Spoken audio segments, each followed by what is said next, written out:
I should have put on my same shirt that was the same shirt as you. I just need to tell everybody, he's not going to show you, but Jeff's current screensaver on his phone is a picture of him holding his phone, which is a picture of Nick holding his phone, which is a picture of Jeff. So it's Jeff with Nick, who's holding Jeff. It's Inception. You have, or did you get rid of it? And then Mike has one, and then I have one. But anyways, it's just nerds it just being kept. Nerds. This is how we spent a random Thursday. Okay.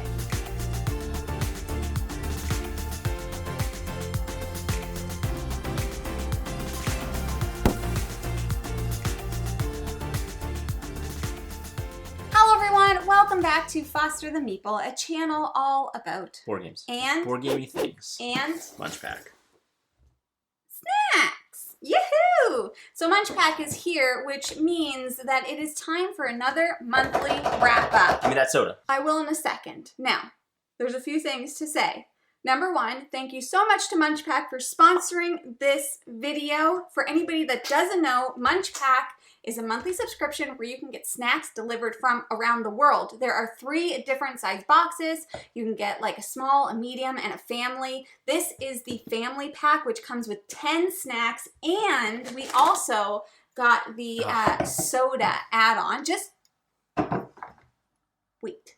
He never waits. This is my favorite part. It's Jeff's favorite part. So we do get the soda add-on. If you are interested in MunchPak, we do have a code, Foster the Meeple. You get $5 off of your subscription. All links, information will be down below. So for this video, we are going to be talking about games that we played, and then we're going to be trying some snacks from around the world, and Jeff's going to be drinking that soda. And to be honest with you, it's from Canada. It's from Canada, and I also really want it. BC. It's from BC. Can I crack it now? You can crack it. This is the Bear and Beaver Orange Creamsicle Soda. Ooh. I know I'm going to like it. Smell it. Don't drink it first. What? I get dibs. Oh, it smells like an orange popsicle. It tastes exactly like a creamsicle. Like, exactly. It's kind of crazy that they were able to nail that. Wow. It's exactly like it tastes like with the ice cream and everything. It tastes exactly like an orange creamsicle. For those who have seen these before, we do these every time. There's one time we had a Canadian chip brand called Hard Bite. Yes. So and they're probably my favorite chips now. Yep, same. And they had them available on a flight we just went on. Porter Airlines had Hard Bite chips available. So good. We have a lot to talk about. We're not going to talk about every game that we played this month, but let's just get started with some stats. Sure. So, in July, we played a total of 68 different games, 111 plays, and 31 of those games were new to us this month. Okay? Yep. So that's where we're starting. We're going to talk about a couple of games. We're going to eat some snacks. Why'd you put an E in Heroquest? I don't know. She spelled it Heroe. Oops. Okay, the first one, just very quickly, I did want to talk about Heroquest. Now, we did a fully sponsored playthrough, which you can go and watch, but we played Heroquest for Heroquest Day, and then we also played it beforehand with Zach, and it's a game that I honestly never thought that I would play, ever. I never thought you'd like it, either. I never thought that I would like it. Play it. And I don't want to go into a big review of it, but what I will say, like, if you are looking for a good intro, like, dungeon crawler that kind of gives you a little bit of that RPG, like, D&D feel, but it's more tactile, it's simple. Very random. Very random, very thematic. Heroquest was super fun. Yeah, I enjoyed it. I mean, again, it's going to go into that line of campaign games. Which I feel like we've gotten a little bit better with, but it's not a game that I want to play all the time. No, but I thought that it was like for the experience that it gives you and the amount of time. I thought that it was. I think that would be an interesting one to play with friends that aren't in the hobby. Yes, I think that would be a really cool way to show them a little bit of depth of what board games can be. That's not just playing out cards and doing a thing. Like, you have the person talking and stuff, like a bit more of an immersive experience. Definitely. All right, the next game on the list that I wanted to talk about, and actually I feel like you probably would like to talk about this one more, is Battlelore. So last month we played Battle of Westeros. Yeah. This month we played Battlelore, which is the same kind of system as Memoir 44, but this one is fantasy. Yeah. Jeffy? Quickly, Battlelore is very... so there's kind of 3 games in this genre that get kind of looped up. Memoir 44, Battlelore, and then Battle for Westeros. Battlelore leans more back towards Memoir 44, where you have lanes and you're rolling dice in order to attack, move, complete objectives. Playing cards. Playing cards to determine which lane you're going to be attacking in. Battle of Westeros added a little bit more meat to those bones, but Battlelore brought it back. But I think Battlelore was before Battle of Westeros. I think so. Anyway, all of that being said, I very much enjoyed Battlelore.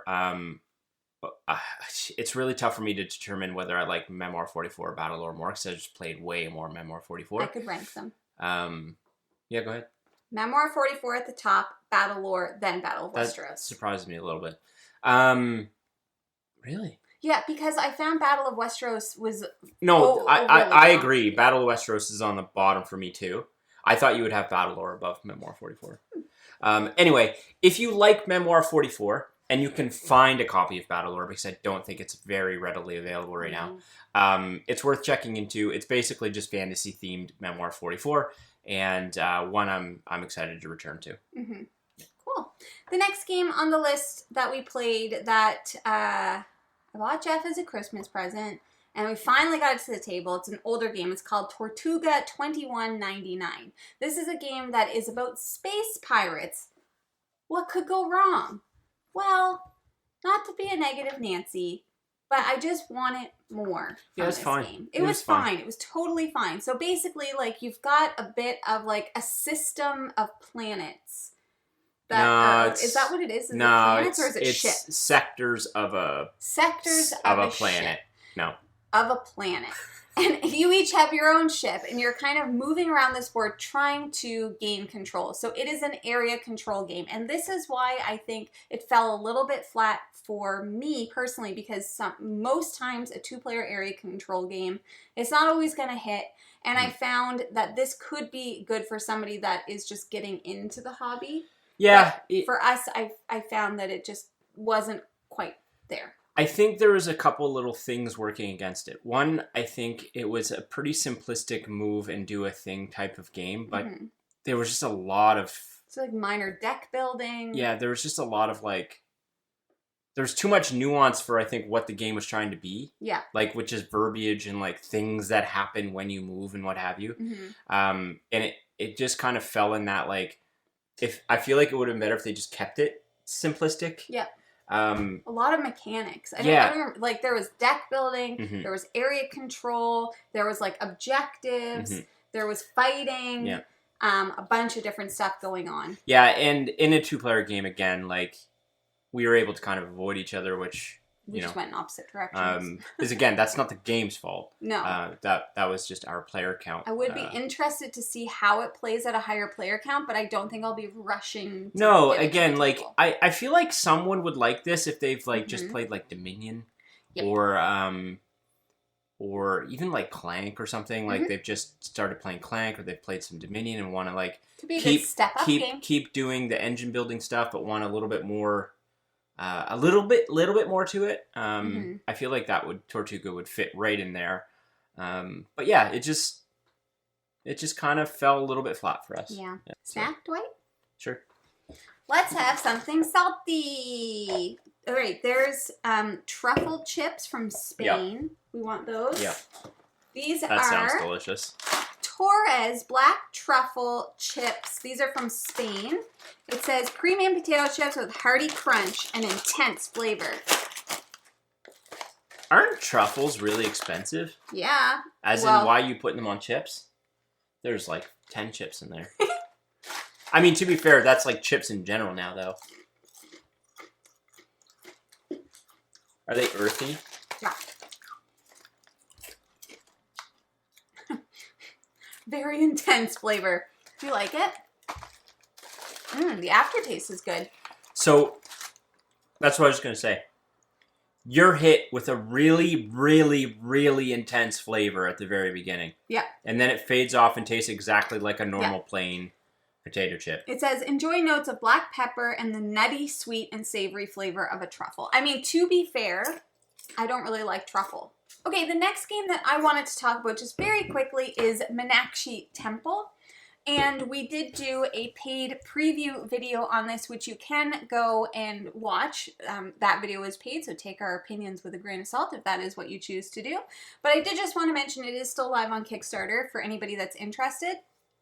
And this game actually, like, blew me away in terms of, like, what I was expecting versus what we got. Great. Right?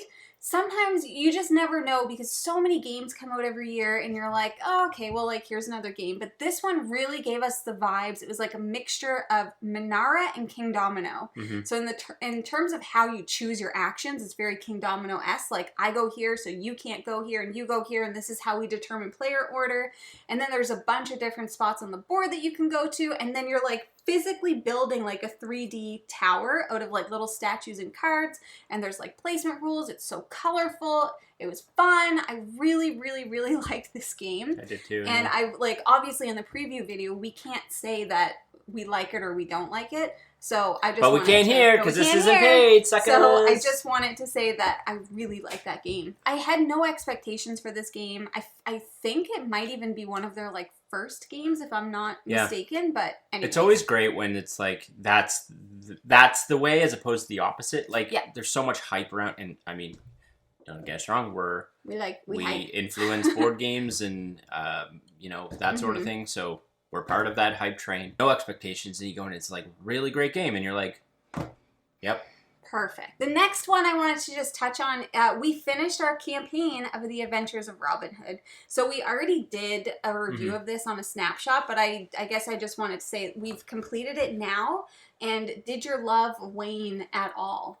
Because you were hype on it. Yeah, it did a little bit, if I'm being honest, but that always happens. It always happens with campaign games when you start to get towards the end. Because again, you've just like... The novelty is worn off. The novelty's worn off. Yeah, that's basically it, really. Yeah, so with this game, like, it basically, like, the big novelty of Adventures of Robin Hood is that you go around the board and you reveal things from the board, and it's constantly changing. By the end of it, that was like, oh my god, like, where's 14? It's written on the back of the book, but we just forgot.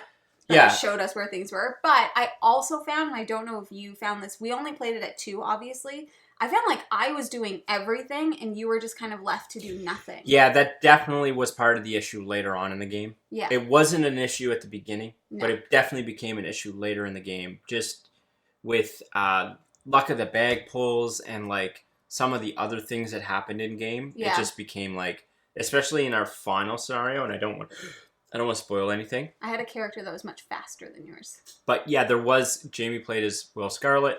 And Will's ability is to like move super fast.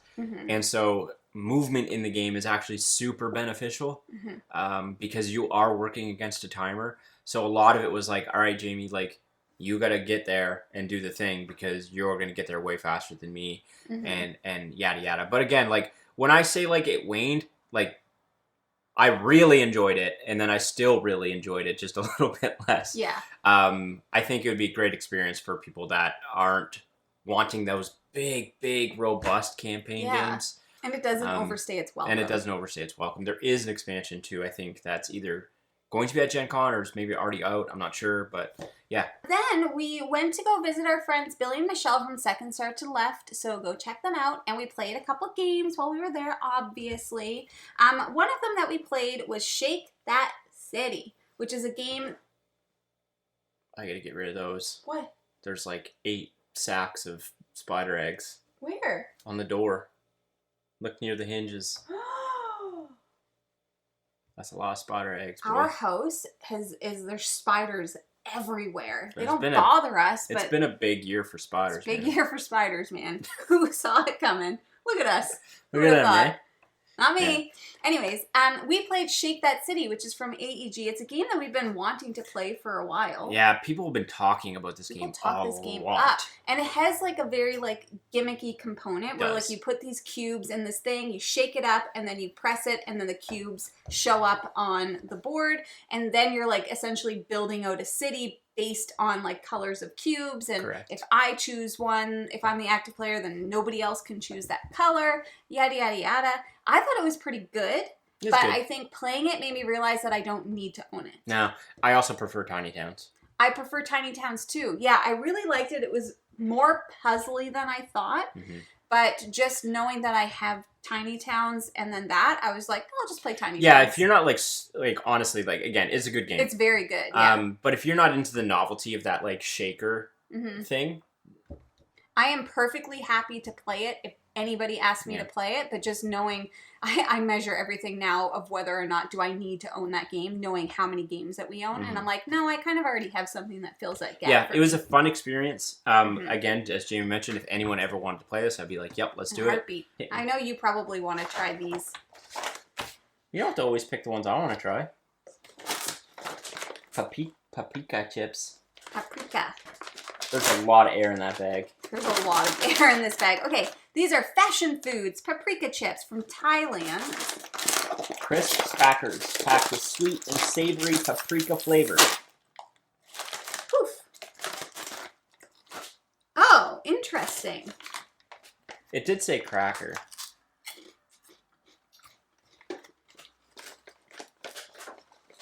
Oh my god. Yeah? Oh my god. Can I be honest with you? I'm expecting not to like these.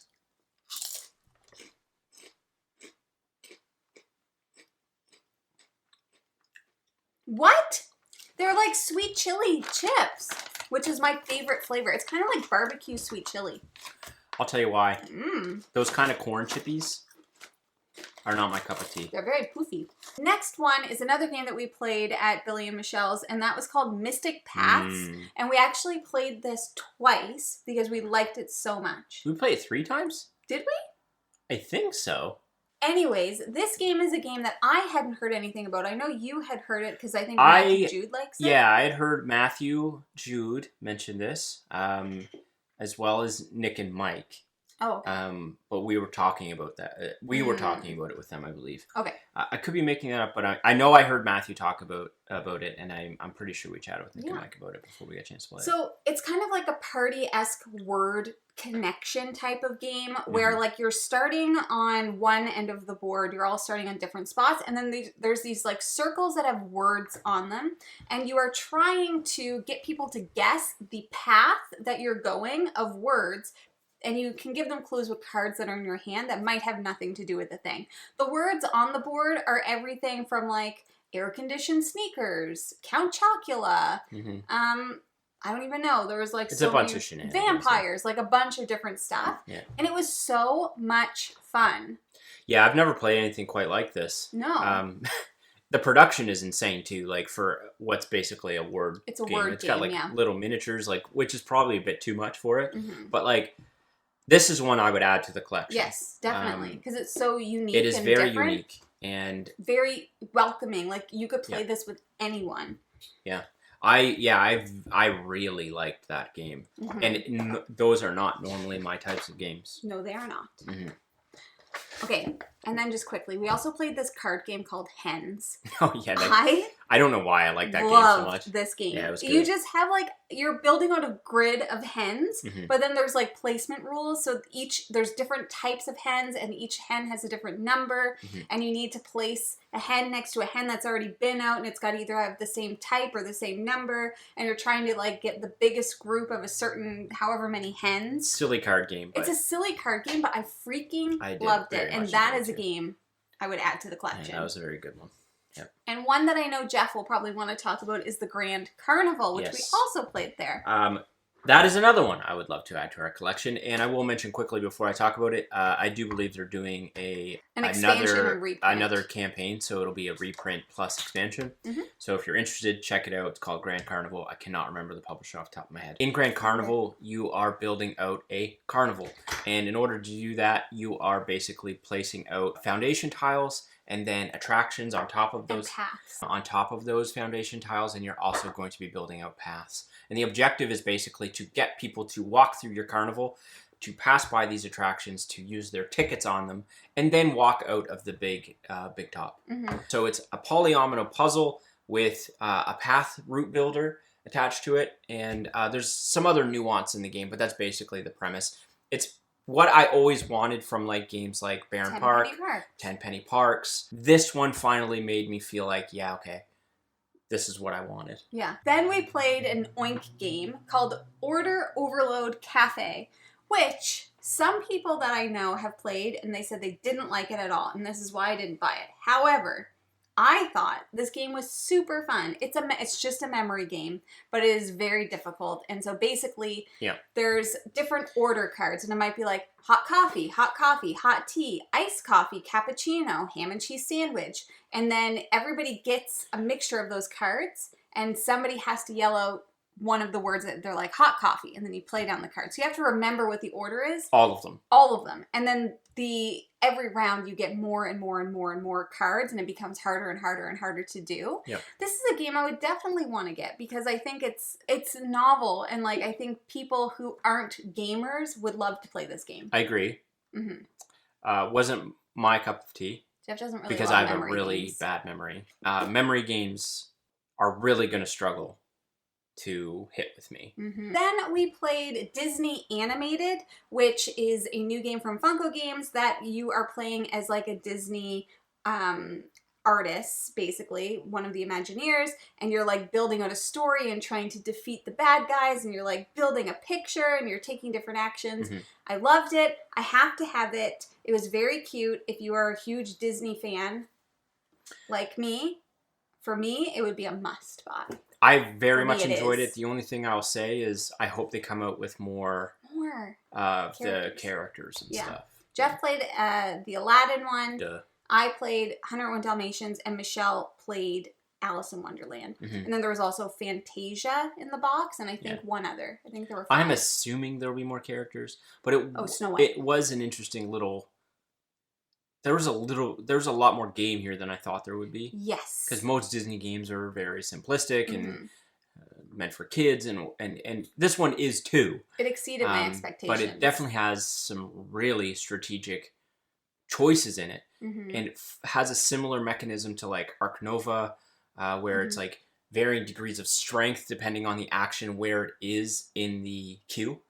I'm looking forward to trying that one out again.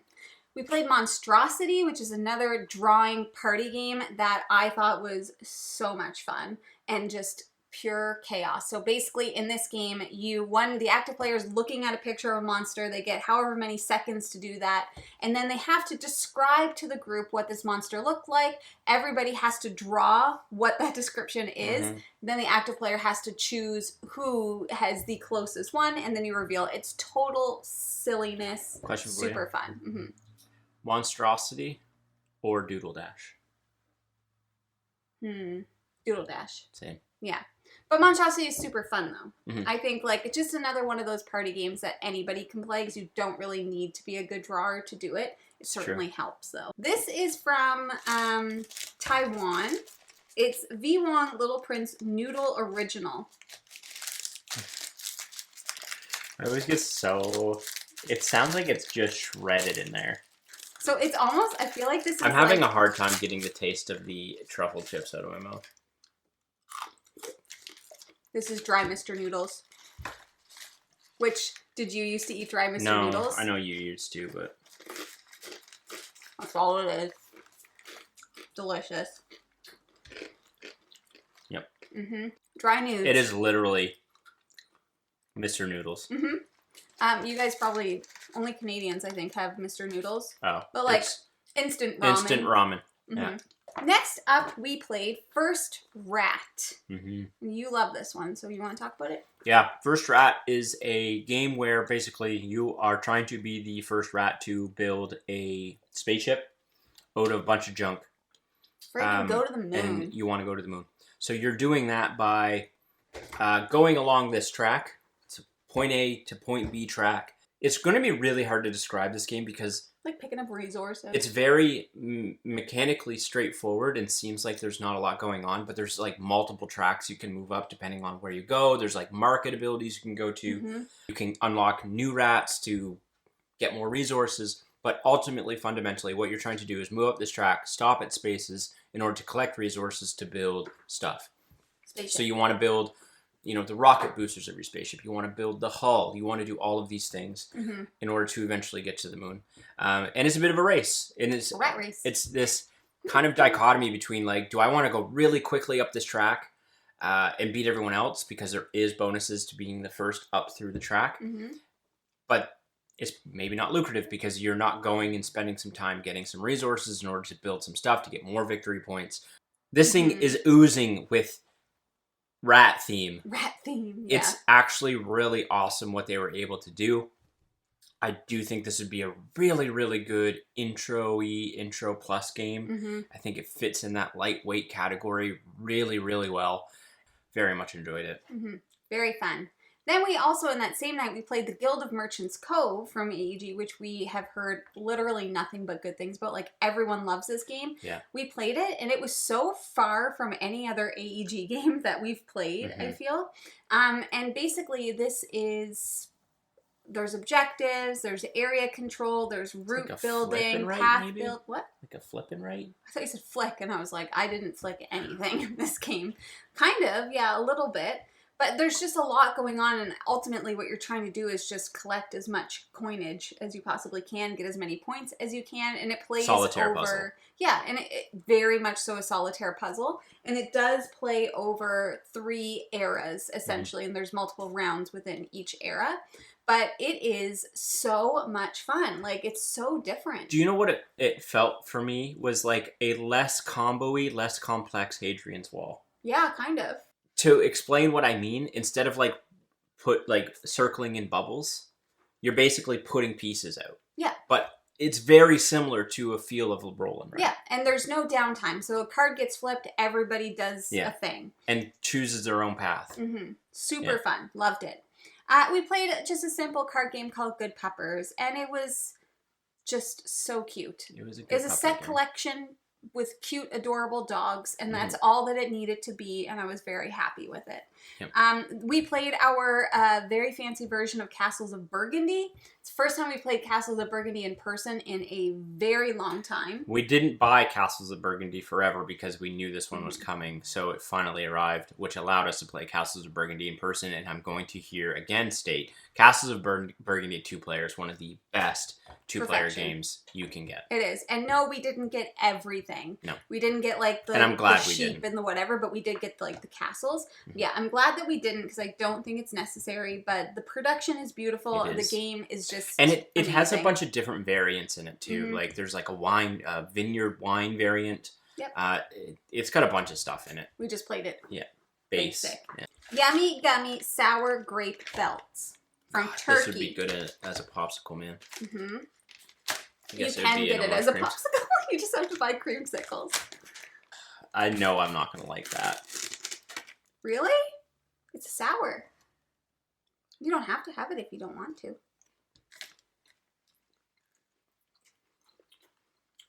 Oh, that's actually pretty good. Yum. That's very good. It tastes exactly like sour grapes, which is one of my favorite the purple gummy candy. Ones. Yeah. That's my favorite gummy candy. It's very confusing because it's a rainbow. This month's box is a hit for me. The next game that we played is Dinogenics, or as I like to call it, Dinosaur Island without the fun colors. That's fair. Okay? This game is essentially Dinosaur Island. Very similar. It's less in, I find, like, a lot of ways. Like, there's not, you can't do the specialists. There's no specialists. There's less colors. It's a much more straightforward game. Yeah, but same kind of idea. You are building out a dinosaur park. I would also say it's a little bit more... I thought you saw something in it. Mean. And I don't mean mean between the two people, but things happen in the game where, like, dinosaurs just constantly break out. because there's like a news article that comes up every round that tells you something. It's more chaotic for sure than Dino Island. Yes, definitely more chaotic, a little bit more mean. The meeple's amazing. The production is very, very good. I think there's less different kinds of dinosaurs in this because every dinosaur is a different meeple. Where in Dinosaur Island, or at least in our copy, all the dinosaurs look the same. You could get a version that had all of the whatever. Ones. Guests are coming. They're getting eaten. Rampages are happening. It's chaos. It is very fun. Me personally, I would pick Dinosaur Island because I like the bright colors. And actually, I would pick Dinosaur World because it's the best of them all. Did you prefer Dinogenics? I wouldn't compare it to Dino World because I feel like Dino World is just so much different. I prefer Dinogenics over Dino Island, or Dino, I prefer Dinogenics over Dino Island. Dinosaur Island. Island. Because the color cartoony feel doesn't hit with me as much. I feel like there's more to do in Dinosaur Island. There is more to do in Dinosaur Island. We do have the expansion for Dinogenics, which we haven't played with. It has a megalodon in it. Which brings the animal dinosaur, or the water dinosaurs in. I really like Dinogenics, and I think I like Dinogenics because of its simplicity. It's really just, it's worker placement, go to a place, do a thing, rinse, repeat. True worker placement. True worker placement. There's really no fluff around it. It's worker placement. It's got beautiful dino meeples. It's got like 3D fence tokens for your pens for your dinos, and it's all about mitigation, and I very much enjoyed it. It's amazing. Listen, it's dinosaurs. You can't freaking go wrong with dinosaurs. Inside job. Oh, we have that right here. Let us tell you, this game, a stunner, a stone cold stunner. It is a trick-taking game with a hidden trader mechanic. Indeed. It is a blast. We loved it so much, we played it, and then we immediately set it up and played it again. We're taking it with us to Gen Con, and it will be available at Gen Con. Yeah. This game is fantastic. And we only played base. So in Inside Job, as you mentioned, you're playing out tricks, and one person is playing against the group, but you don't know who it is. The insider. The insider. And they have their own set of rules. They don't have to follow suit. They're trying to complete an objective outside of the group. I love when you try to talk through a burp. Thank you. Because you're like, yeah. Your eyes get so big. It's really hard. You could have just burped and then moved on. Well, you always get annoyed when I burp, so I try to hold it in. It's really interesting to play trick taking and like just be bashing each other around the table. And we only played at base. So in the base game, it's there's one insider and then a bunch of agents. And there's no asymmetrical abilities. But in this game, you can play with the advanced variant. It's not really advanced, but where all of the agents have an asymmetrical ability. So good. It's the crew, but good. Fight me. You're going to come at me in the comments, I'm sure. I just love when the trick-taking games add a little something else to it. It's awesome. It's so good. And so the reason why it's like the crew is because like every round you get something that you need to fulfill. You're technically all playing cooperatively. Technically. And playing out these missions. Yeah, and the mission might say, like, the first card that's played has to be the lowest card played this round. And it's trick-taking. So, like, there might be times when you are not the bad guy, but you are forced to play a card that will make you look like the bad guy. Because the bad guy, the insider, is basically trying to take tricks, but not letting people know that they're trying to take tricks. Yeah, so the bad guy wins if they win at least 5 tricks. Depending on the player count. And then everybody else wins if they in a 4-player game if they complete 7 missions. So you're looking around their table, you're like, why does he keep winning?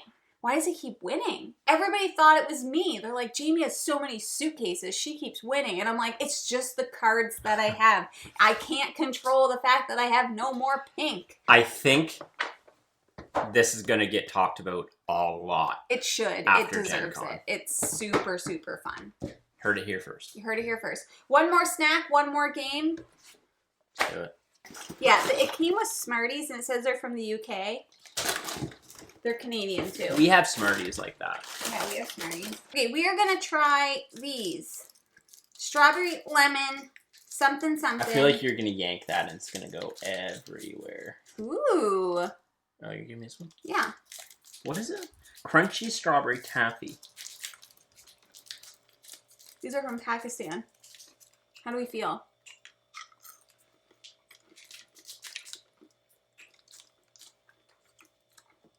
What is that flavor?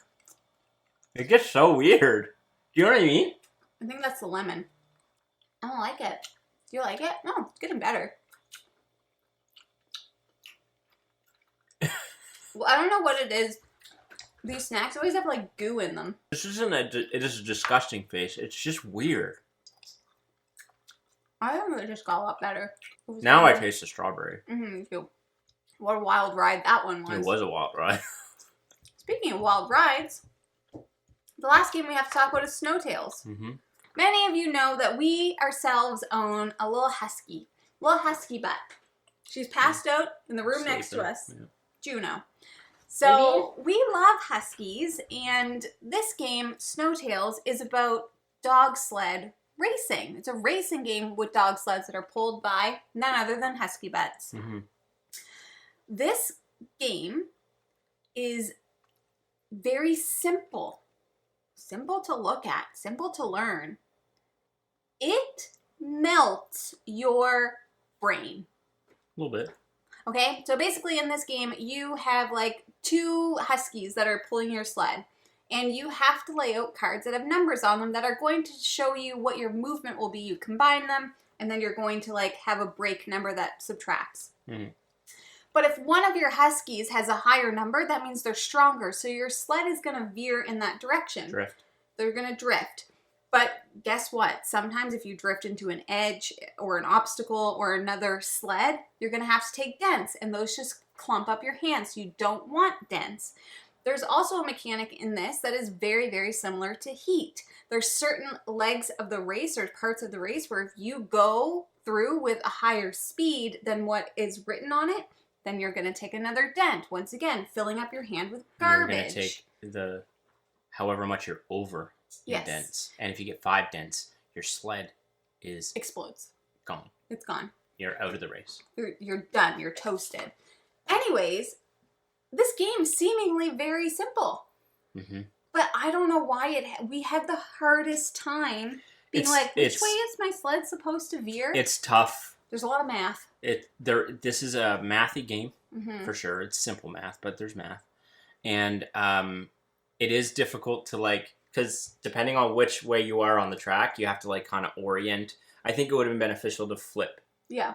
Because you have a player board that tells you which way you're veering, left or right, drifting. So that was a little bit confusing. What I will say about this game is this might be a game, might be top 5 games that have been able to combine theme with mechanisms. Yeah. It was... I like a dog sled. It was like a dog sled.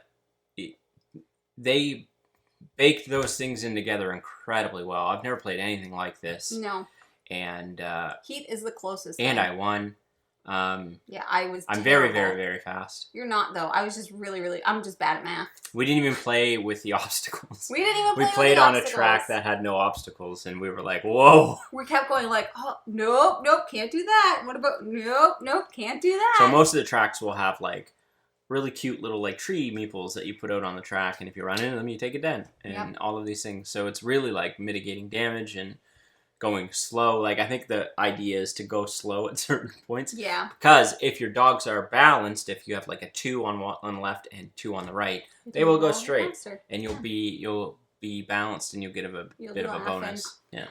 Anyways, those are some of the games that we played in the month of July. I am now going to insert here a list of all 68 different games that we played in case you were interested. We obviously don't have time to talk about all 68. We barely had time to talk about the ones that we'd already talked about. Anywho, let us know down below what was the best game that you played in July. We would love to know. We're looking forward to August. We're going to Gen Con. We're going to play as many games as we can there, etc., etc. But that is everything. We're going to try to anyway. We're going to try to. That is everything that we have for you today. Once again, thank you to MunchPak for sponsoring this video. If you are interested in buying board games, please feel free to check out your friendly local gaming store. For us, that is... the Boardroom Game Cafe. Heck yeah, it is. Once again, snacks, MunchPak. Thank you so much for watching. If you like what you see, please subscribe. We hope to see you again soon. And now we say goodbye. Goodbye. Better days.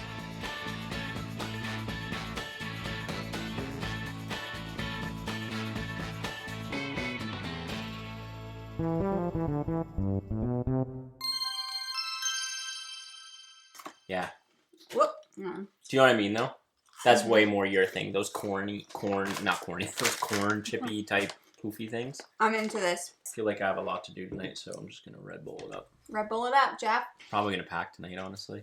Are you? Yeah. I have to do laundry first. Smash hit. Okay. Chewy. Chewy.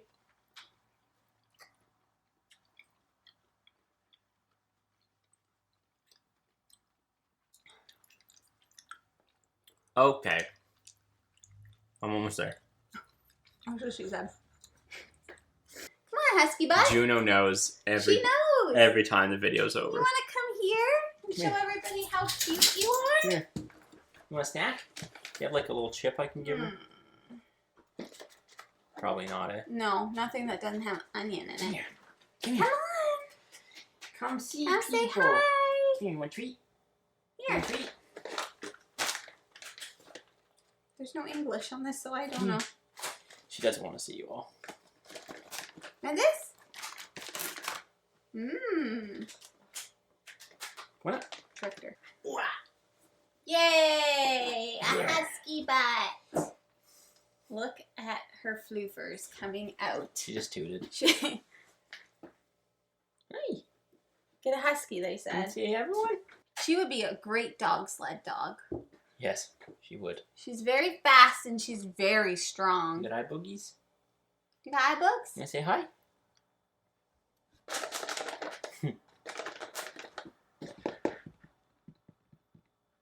You don't know what's going on. She huh? looks so, like, out of it. You want to go see Kaya? unbothered. You want to go see Kaya? You want to go See upstairs? Kaya? Yeah. Okay, bye.